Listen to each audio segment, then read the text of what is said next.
खाती जाऊन पाहू.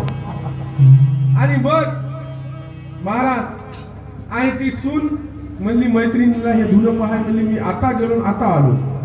गेली तोपर्यंत ही बाई वळवट कवाड वाजले की म्हणजे कोणीतरी आले. बाईने घेतलं ते परातीमध्ये वळवट बापू आणि गेली कणगीच्या मागे. कुठे गेली? कणगीच्या मागे. कणगीच्या मागे सून आली. इकडे तिकडे पाहिलं अर्पण म्हणली सासू नाही गेली गड्या बाता मारायला दुसरीकडे. कोणीकडे? दुसऱ्या भावकीच्या बाया.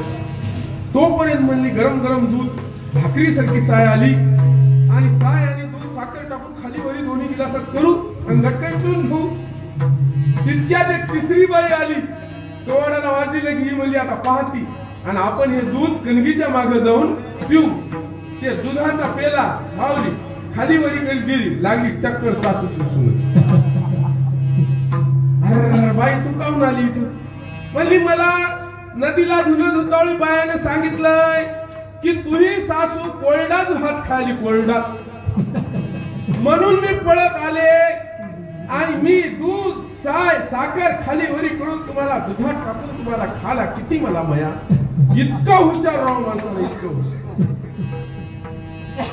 हा शहाणा धनी हुशार. तिला पियाचं होतं हिला खायचं होतं याने दाखविले का?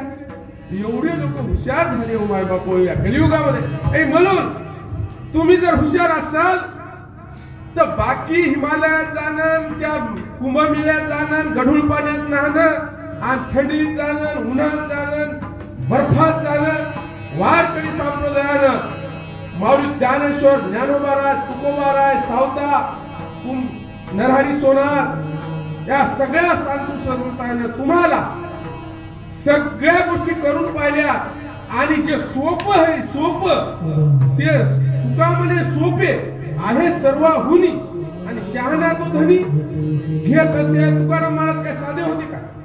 तुकाराम महाराजाकडे प्रचंड जमीन होती. प्रचंड तुकाराम महाराज श्रीमंत होते.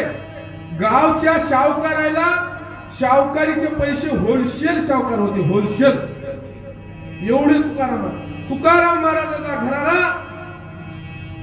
हे अशोक मौर्य चंद्रगुप्त मौर्य जावळीचे चंद्रराव मौर्य यांच्या घरातला होता. साधा होता. हा इतिहासामध्ये आलेला त्याच्या घराण्याचा त्या ठिकाणी परंपरा साधा घर नव्हतं. म्हणून तुकोबारायाला मोठमोठ्या पदवी महाजन पदवी आहे आंबिले पदवी आहे. त्याचं आडनाव जरी मोरे झालं तर त्या काळामध्ये सगळ्यात महागड्या वस्तू होत्या मिरे आणि मीठ. जगात महाग त्या काळामध्ये विचारा कोणाला. आणि त्या मिऱ्याचा मिठाचा व्यवसाय तुकाराम महाराज सगळं सोडून दिलं आणि सांगितलं मोहा पैसा आला गेला ते गेला पण लोकांना सांगायचंय नाचू कीर्तनाचे रंगी ज्ञानदीप लावू लगी कीर्तनात नाचून सांगायचं की नामस्मरणा शहाणा तो धनी घेत असे. झाला का टाइम झाला? तर अशा प्रकारे मला आपले अमृत महाराज पांचाळ हे आमच्या गावचे शेजारी आमच्या गुरुचे पुत्र त्याला बंडू महाराज म्हणतात आमच्या भागात. त्यांनी फोन केला की महाराज म्हणे पिंपरीला कीर्तन हे करता काय? पिंपरी फाट्यावर मी म्हणलो कोठेही सांगा म्हणलो. नामस्मरण आपलं जेवढं येडे वाकुडे बोललेले पुरे येडे वाकडे आपलं जसं येईल तसं प्रेमानं सगळ्याला सोबत घेऊन सगळ्याच्या सोबत जसं आलं तसं या ठिकाणी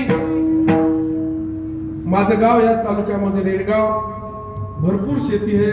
बागायती शेती आहे. उन्हाळ्यात माझ्या विहिरीचं पाणी आटत नाही. वसमतला माझं स्वतःचं घर आहे. वसमतला स्वतःचा बिझनेस आहे हळदीच्या बाबतीतला. या भागातली हळद माझ्या दुकानला येत असते.